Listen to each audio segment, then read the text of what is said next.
where if the lid was lifted in Scotland, or the stone was lifted in Scotland on the Scottish establishment, well, my goodness me, how that would lift the lid on so many other things that connect into it. It's no accident that we have the biggest secret society in the world in terms of numbers, is the Scottish Rite of Freemasonry. So what Robert Greene and those campaigning in relation to the Holly Gregg case were dealing with was, if you like to use another metaphor, it was a big, big domino, and is. And if that one falls, well, a lot of others go with it. And so there has been clearly massive manipulation, mendacity, and a downright fraud in the end, to make sure that the real truth about Holly Gregg, what happened to her, who was involved, and why there has not been, and Robert's court case really brought this out in the evidence, why there has not been anything approaching a proper investigation into her allegations.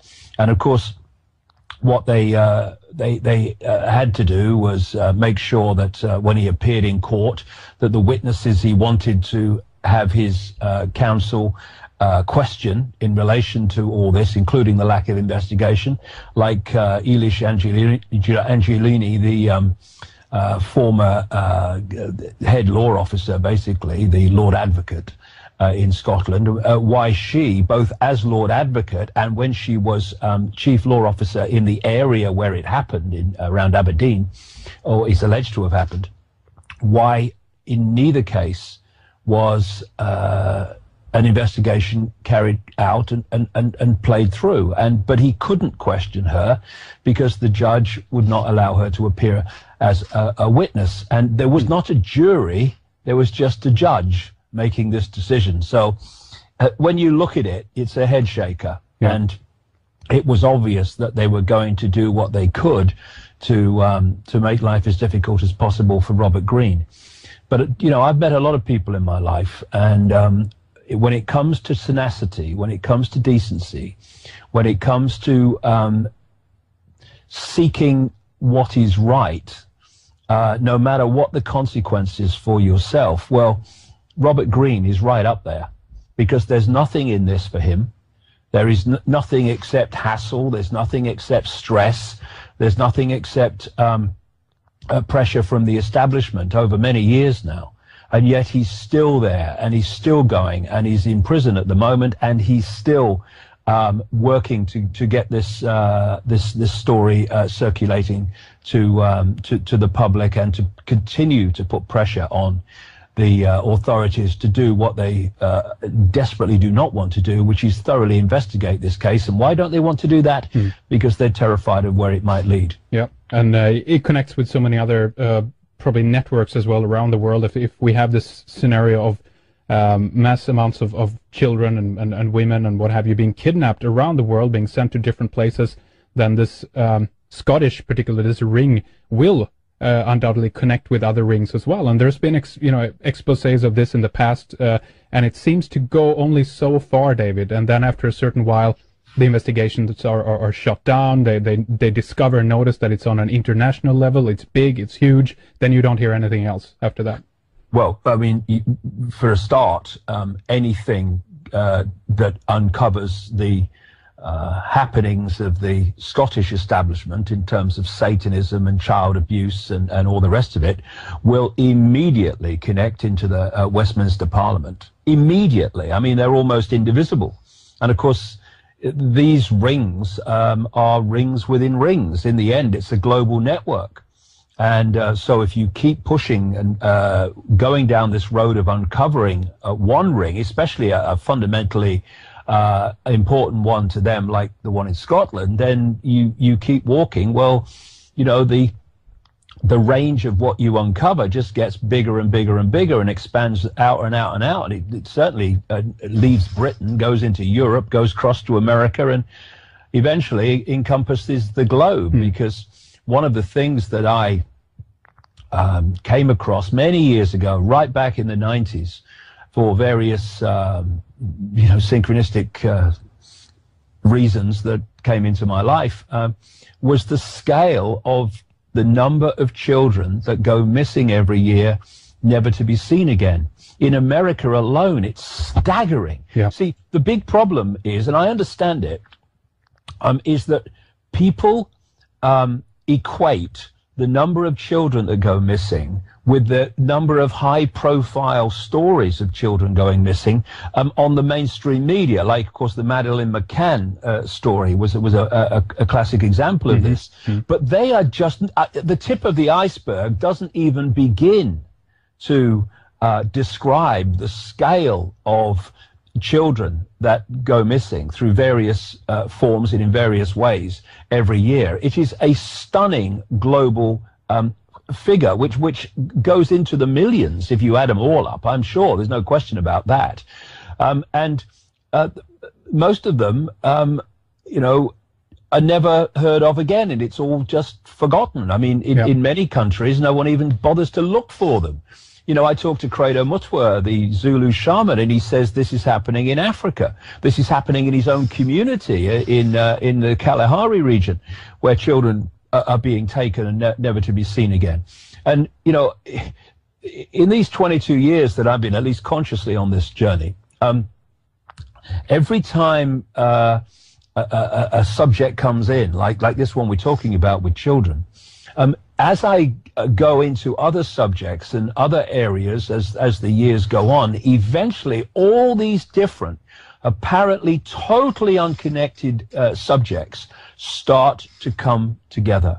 And to understand the scale of child abuse, the scale of missing children, the scale of satanic ritual killing of children, we need to understand the force behind this global conspiracy that operates from the shadows, and why it wants the energy of children, and why throughout known history people have talked about sacrificing young virgins to the gods. And what we realize is that that's just code. Young virgins means children. And what I've uncovered over the years is that these entities that go under endless different names, I call them the reptilians, although there are other non-human forms involved, but the reptilian one seems dominant at that level, though it goes well out beyond them, I suggest. But others call them the Chitahuri in Zulu, in the Zulu lore. They're known as the Archons in the Gnostic writings. They're known as the Jinn in Islamic belief, and on and on and on it goes. And these entities feed off human energy. And because, like everything with energy, the energy of different frequencies syncs with energy of the same frequency. And thus, these entities, to absorb human energy, have to have energy that is within the frequency range they can absorb. And it seems to me that this relates to low vibrational human emotion, that relates to fear, to frustration, to depression, to frustration, all these things. The emotion that leads to violence is in wars, conflicts, individual and collective, all this energy that they absorb. And but there's a particular energy that is like a nectar to them, and that is the energy of children before puberty. As I pointed out in the books over the years, this reality that we experience as physical through the conscious mind is actually illusory physical. It's holographic. We decode it to appear physical, but actually it's illusory. This is why quantum physicists can't understand why atoms supposed to make up this solid physical world, which isn't, when atoms have no solidity. But it's not a paradox. It's because they don't have to be solid. Nothing has to be solid to create an illusory solid reality, a holographic reality.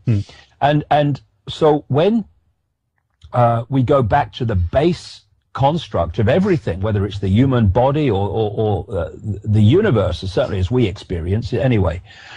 It's a waveform, vibrational information construct.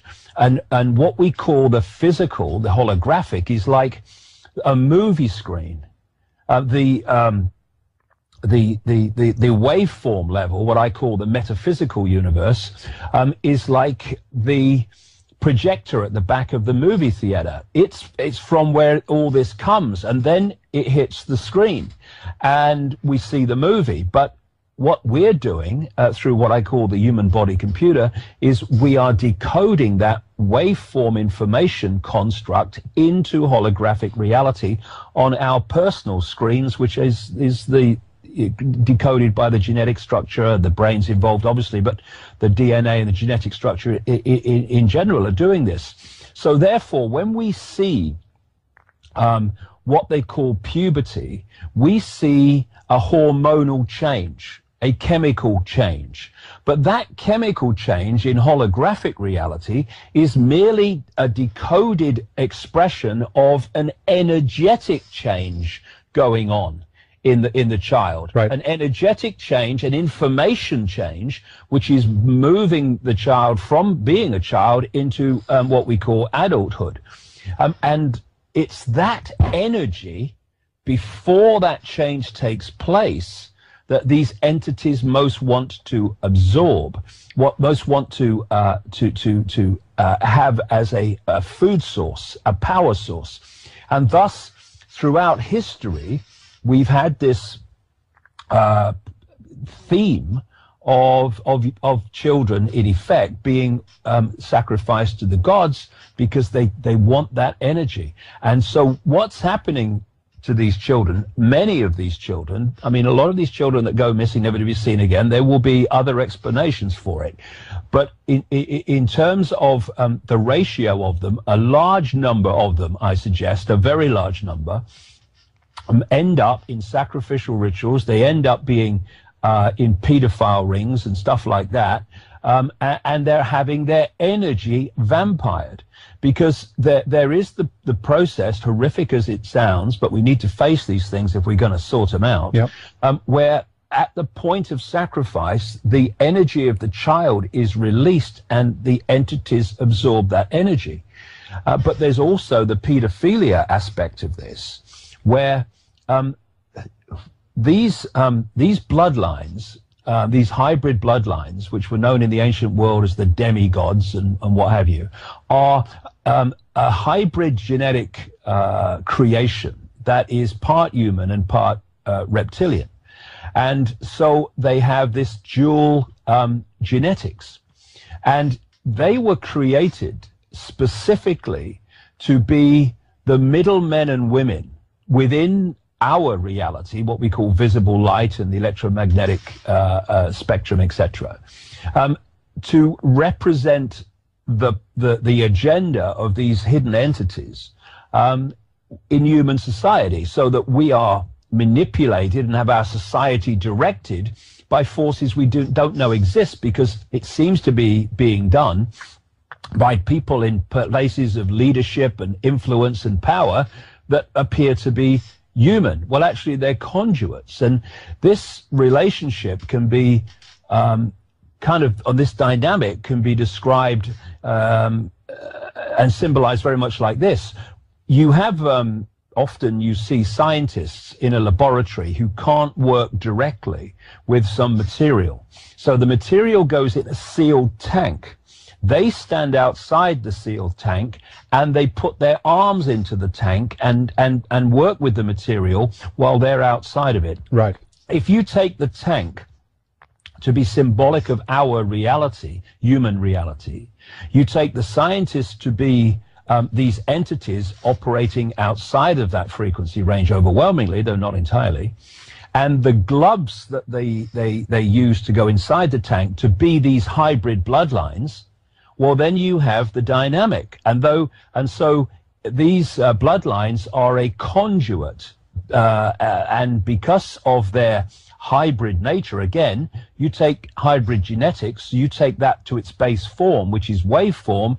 It's an energy field that is very much more vibrationally compatible with these reptilians than the general run of the population. And that's why these bloodlines were created, so that they could be very powerfully possessed by these entities, and their mental and emotional, passes for emotional processes, could be taken over, and thus they're just the, if you like, the middlemen and women that allow these entities to manipulate human society while humans have no idea they exist. And where I'm going with this in terms of pedophilia is that this genetic compatibility, it's horrible what I'm going to say, but, you know, let's face it, means that when a pedophile is having sex with, especially a pedophile within this bloodline, is having sex with a child, what is happening is the overshadowing entity possessing that pedophile and stimulating that desire for sex with children is drawing off the child's energy through the conduit pedophile and absorbing the child's energy. That's why, as I started to uncover this from the early 90s up to present day, one of the things I found again and again is if you follow some of these major names in the conspiracy and you follow them through in terms of investigation and research, secret societies always come up, Satanism always comes up with the top people, and so does pedophilia. Those three things continually come up in relation to these major bloodline personalities, and this is the kind of reason why. And you really, when you go along this journey of research, if you go along it with a preconceived idea, with a religious belief, a political belief, a scientific belief, well, forget it, because unless you're prepared to let them go in the light of the information, then you're never going to get into the rabbit hole more than a very short distance, because you are going to censor where you need to go to understand this whole deal that we're going through. So you can see there, Henrik, we've started off talking about Holly Gregg and her allegations about the pedophilia and Satanism of the Scottish establishment, and Robert Greene and what he's doing. And already we're miles away from that, talking about entities and all the rest of it. This is how the tapestry works, and we must, if we're going to understand this, and allow it to unfold for us, we need to be really light on our feet in terms of where we're prepared to go, and not censor things just because at first hearing they sound fantastic. Otherwise, we're just in our own box. We're in a different box to people that dismiss the conspiracy altogether, but we're still in a box. That's right, absolutely. It's very, important to be able to connect the dots, and that's why that's one of the most dangerous things of all to the establishment as it is. It's like you can hear stories and they're in their disconnected manner, no problem. You can do a great job in that sense from the point of view of media of actually extracting information about what truly is going on. But when you begin to connect the dots, it's all of a sudden then their viewpoint on you is that then you're mad, then you're the guy with all the newspaper clippings on the wall kind of thing, right. Yeah. But that's really where the key lies, though, when you actually begin to connect the dots, and what you say, also doing that without actually going out to just only confirming your initial belief, but actually letting the information lead you where it may. It's so important, and that's all what this is about, laying the puzzle in a sense. Well, this is the thing, Henrik. You see, I mean,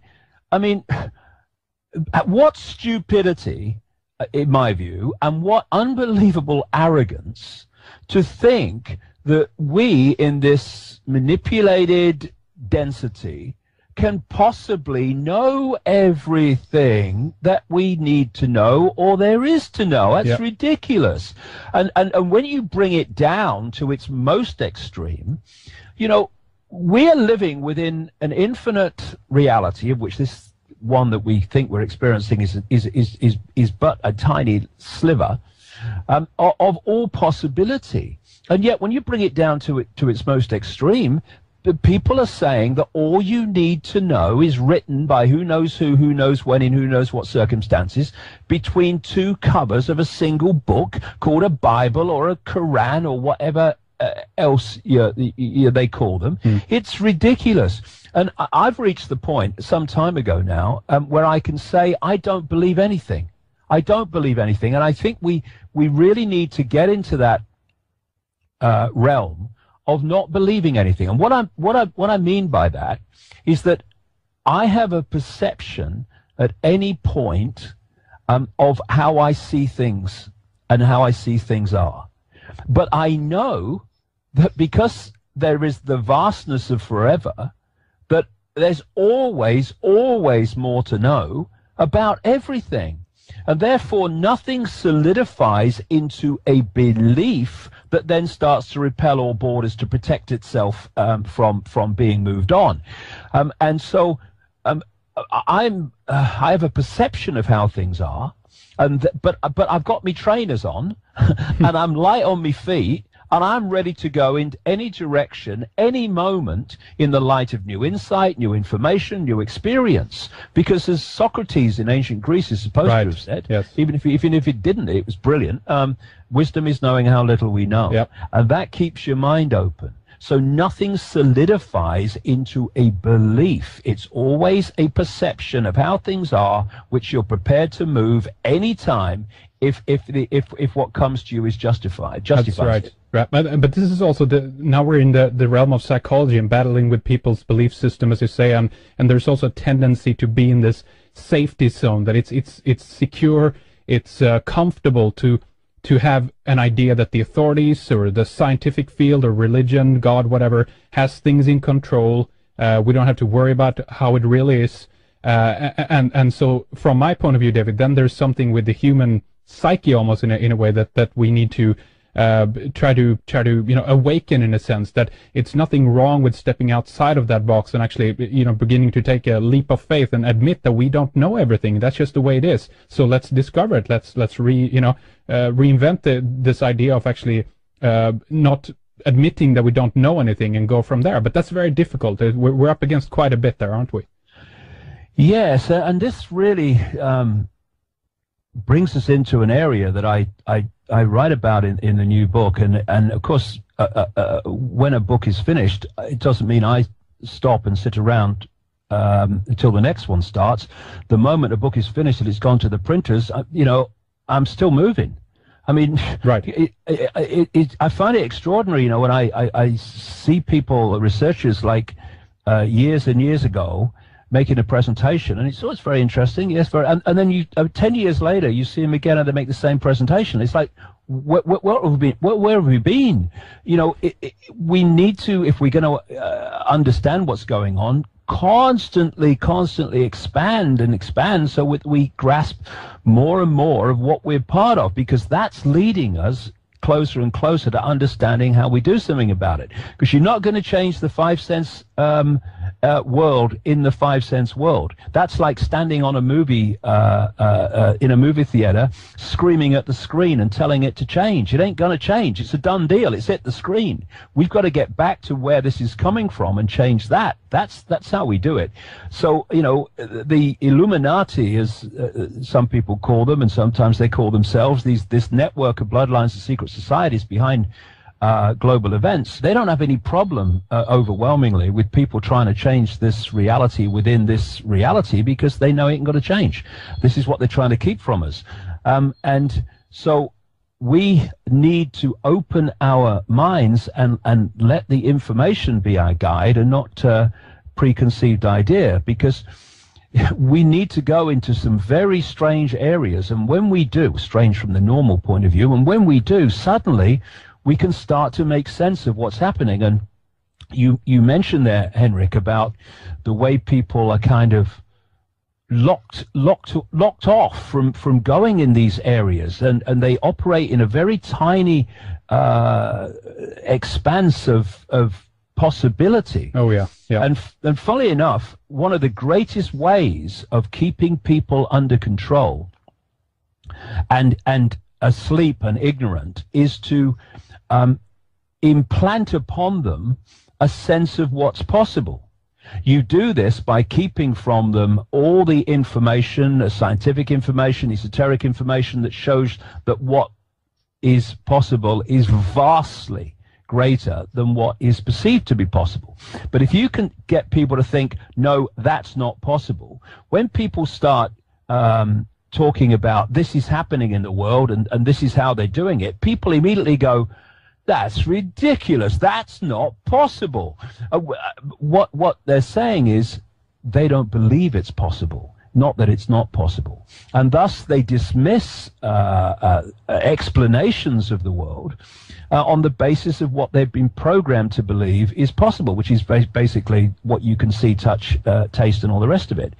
And the area that it might be good to talk about in relation to this box is something that, in my view, this is fundamental to why that is. Of course, I'm sure you've talked many times on this program about. Indeed, there's a History Channel series now, Aliens the series, or Ancient Aliens the series. Right. Yeah. One of those programs was entirely about this phenomena that I've been writing about for so long, of this common theme around the world in almost any culture of how some non-human race or non-human group manipulated human genetics. And I am absolutely convinced that this is what happened. Just to follow on that, Dave, I want to give you a chance to explain that. But yeah, go on. Do you believe that this is that the Earth was created, if you will, then, or potentially even the human race, to be their farm, and much in the same way that we have cows or sheep or what have you, or did the reptilians / Gnostic, the archons, what have you, come along later on and actually transform it into this? What do you believe about that? Well, this is my view, Henrik, in terms of the theme of the story. I would say that at some distant point in how we perceive time, of course, which is another illusion, human society was very much along the lines, in many ways, of that which was portrayed by the Avatar movie.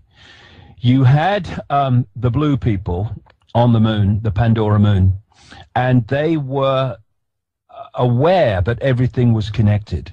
They communicated with the natural world. They communicated with the animals. And they were at a much more expanded level of consciousness, and their range of frequency that they could decode into holographic reality, if you like, was much, much wider than this almost pathetic, tiny frequency range that we can now decode into any kind of physical reality as we perceive it, known as visible light, which is so tiny it's almost laughable.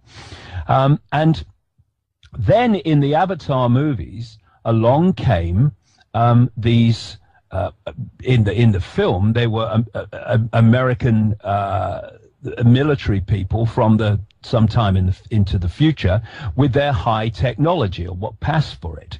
And this was a completely different mentality. They came in with their technology. They had no perception of the connectedness of anything. They were all left brain, everything apart from everything else. Their values were not this beautiful interconnected world, but there's resources under this Blue People's Buddy Society that are worth a fortune, so let's go in and get them and smash it all up and take the resources. If you take that mentality portrayed in the Avatar movie to be the reptilians coming in, I would say that that's very, very symbolic of it. And also, interestingly, in the Avatar movie, by its very nature and name, there was the concept of the American military, i.e., I would say the reptilians and other non-human groups, that infiltrated the Blue People's society by taking on an outer shell of the Blue People. Yeah. so that they could infiltrate that society without the blue people having any idea they were being infiltrated. Now, all those themes, Henrik, I think are absolutely what happened to Earth. There was an infiltration, there was a hijack, fantastic geological events which basically wiped clean the and deleted the previous society. Was all part of this. And I have to say, someone sent me an interview you did with somebody called Troy something. I think Troy. That's right. Who was mentioned in his interview that I was caught in the idea that this solar system has always been as it is now. I mean, my jaw dropped. I mean, that's ludicrous. I mean, I have been writing about the Velikovsky view of great cataclysmic events which moved all the planets, etc., about almost from the start, right back into the 90s. And right. I think that happened in concert with this hijack. And I think the original one was much further back than some people believe. But that doesn't matter. The fact that it happens is the point. Right. And then the genetic now they've got a blank sheet of paper, or in effect, and the genetic manipulation started. And this is what I'm suggesting happened. You know, depending on the scientists you talk to, they say that something between 90 and 98% of human DNA is what they call junk DNA, or non-coding DNA. And the word junk came because they didn't know what it does, and most of it they still don't know what it does. And the idea that between 90 and 98% of human DNA has no function is ludicrous. I'm suggesting that actually what is within non-coding DNA, which they're now using as a term much more because it's becoming even ludicrous to them, that right. It doesn't have any function. And of course, open-minded, cutting-edge scientists around the world, particularly some in Russia, have concluded that non-coding DNA has its own language, as they put it, and it's different to the DNA that we think we know about. And I'm saying actually that within junk DNA, you have the inserted biological equivalent of software programs which are driving human behavior and human perceptions. And from that software implanted within non-coding DNA, come human personalities as we perceive them. I found it interesting that people like Carl Jung and other psychologists and psychiatrists over the years have claimed that they could break down human personalities into 12 major, more than that, yes, but 12 major archetypes and combinations of them. Now, when you're dealing with all possibility, the great forever that we really are beyond this illusory nonsense, then that's obviously the idea that you can break down human personalities into a group of archetypes and combinations. That's ridiculous. Mm-hmm. But what can you break down into a few archetypes and combinations? Software programs, personalities, traits, emotional traits and responses and reactions, which are actually running within the human genetic structure. Now, I also found it interesting that I read so many accounts, Henrik, of near-death experiences that people have had, which included words to the effect of, when I was outside the body, I didn't feel emotion like I did within the body. Mm-hmm. I didn't have human emotion. Doesn't mean they were kind of cold or anything like that, but the human emotion they did not have of the type that we experience. It's tied to the body. It's tied to the genetics, those emotions. Yeah. Yes, that's what I'm saying, that these emotional programs were implanted during this genetic manipulation of the human form, which went on and is recorded by all these ancient cultures. And so, if we are only perceiving reality from what I call body-mind, which is the holographic form and the energetic fields that interact with it, body-mind, and not opening that and allowing the greater self in, consciousness as I call it, which is operating and perceiving and observing from beyond this realm of our experience currently, then I suggest that it is very possible, and I think it's very common, shall I say, that people can go through an entire human lifetime without having a single original thought or emotional response that has not come from within this software or externally manipulated sources. And therefore, when you're in that state, you become incredibly predictable. When it's like, if you type information into a computer, you know what that computer's going to do when you press enter, because it's programmed to do that. Yep. And in the same way, as you type information into a computer, that's symbolic in the human experience of the various situations we find ourselves in. And when you go around the world, of course there are exceptions, but generally, if people of different cultures face the same situation, it's almost like pressing enter. You pretty much know how they're going to respond. And you take it to this other aspect. I was speaking earlier about the fact that these entities feed off human low vibrational emotional energy.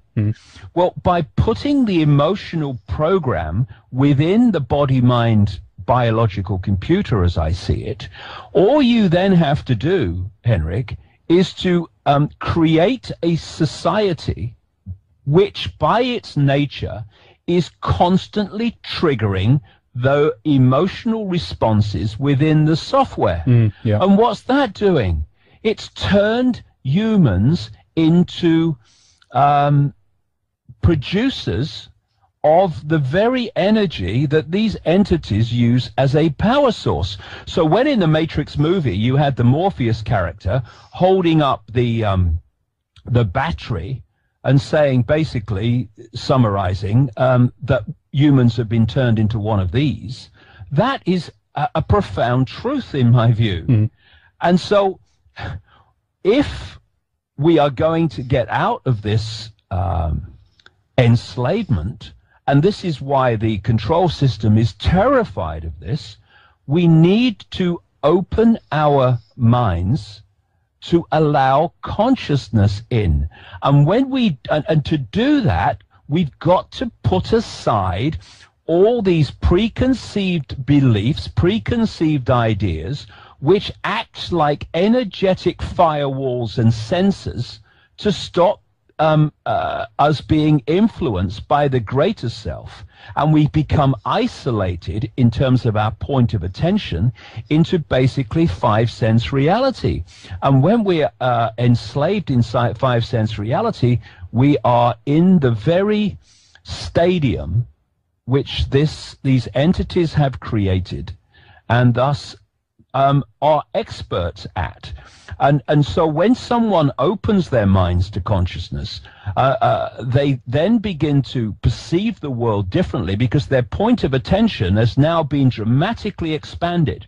Yet, yes, they still have a point of attention in the five senses because that's how we interact with this reality, but it's expanded out into consciousness, and thus you see the world in a much more expanded way. You can see things you couldn't see before. You can see how the dots connect, because all you could see was individual dots before that seemed to have no connection. And suddenly it's like, whoa, I never saw this before.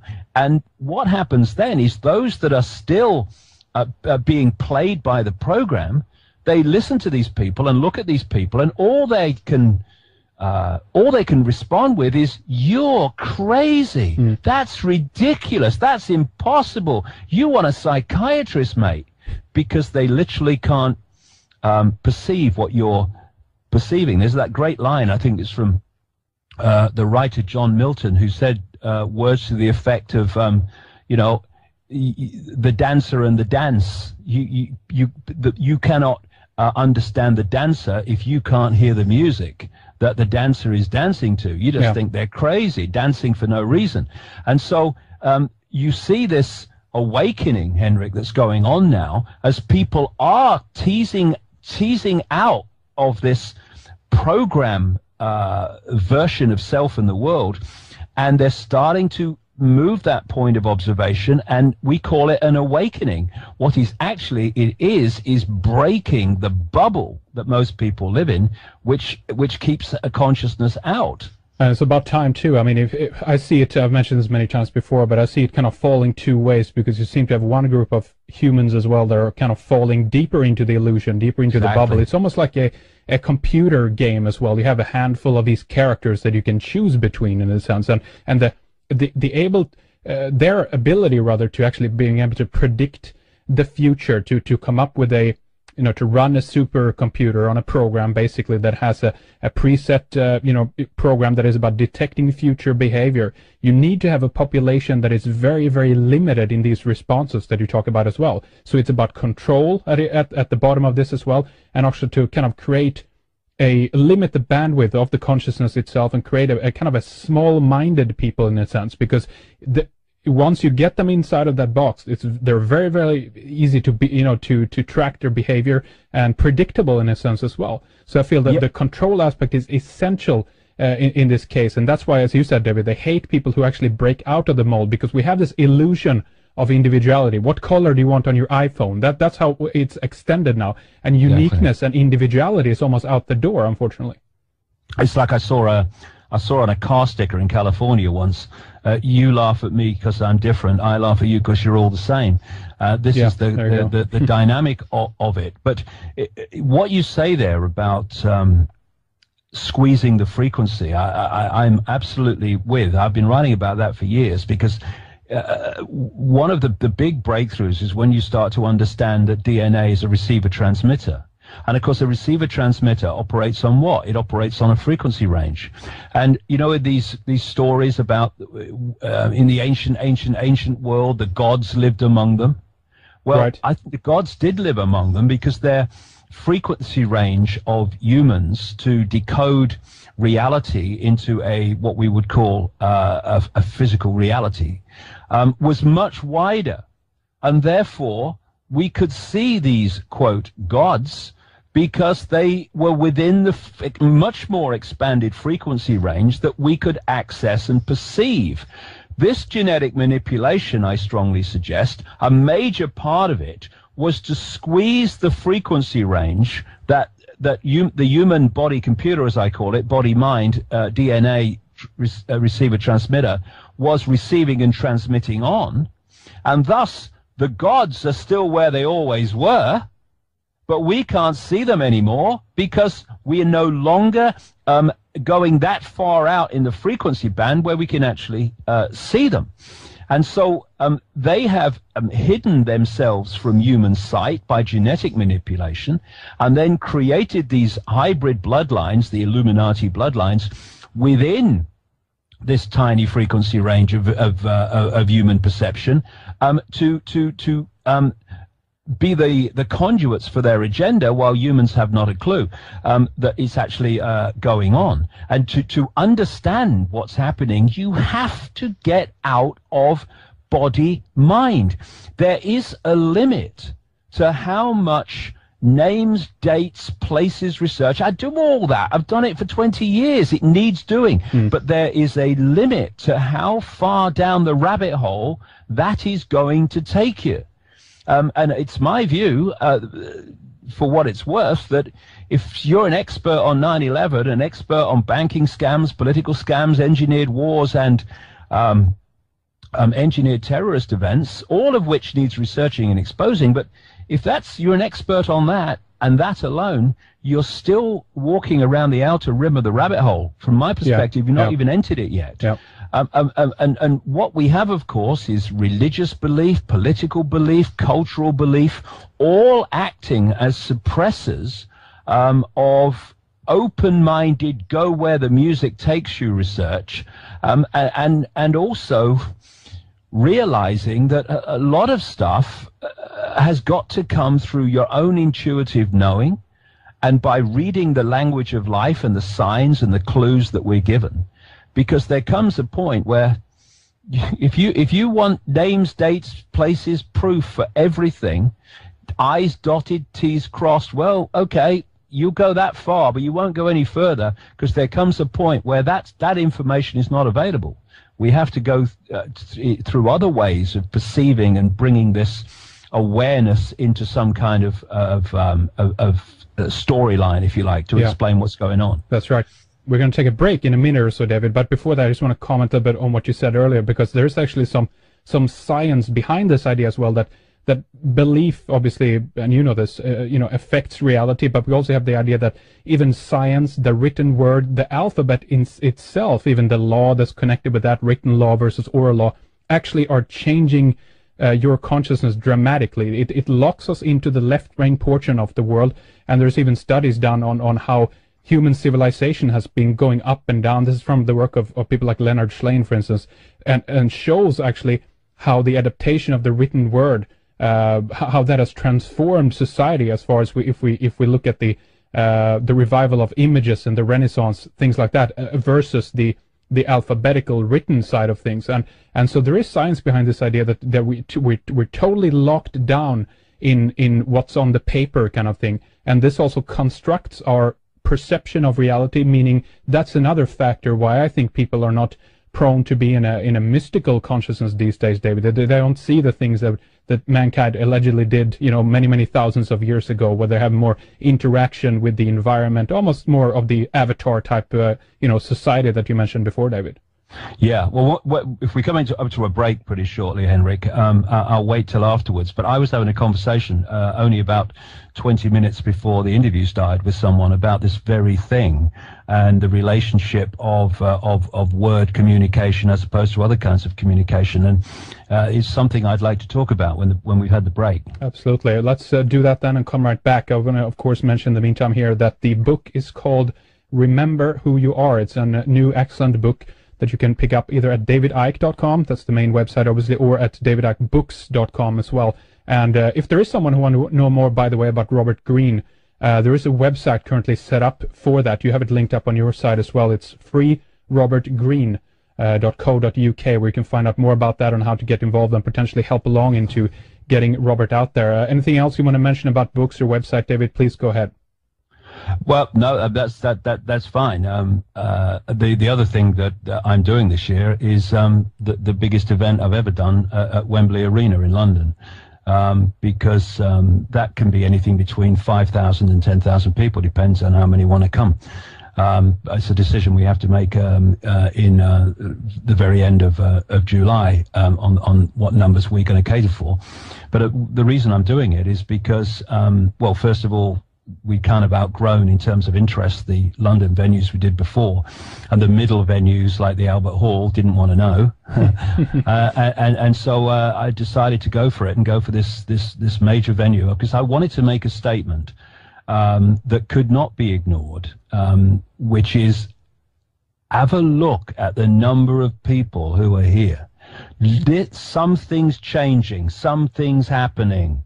Look at it. And also I think, if we can gather enough people together of like mind in one place and those sort of numbers, then the impact on what some people call the morphic field, the information field of the earth, will be fantastic, especially in an energetically very important area of England and London. I mean, the conspiracy is not so much based in London and England for no reason. It's all about energy, and it's all about controlling the energy grid. And there are many levels to this Wembley event. So that's the thing that I'm really working for this year. Excellent. Just go to davidicke.com and just scroll down and you see the banner or the poster right there. David Icke, Remember Who You Are. It's at the Wembley Arena in London there, October 27th, 2012, and you can book your tickets right there as well. That's excellent. Did you ever think you'll end up on the stage show in Wembley, David, by the way?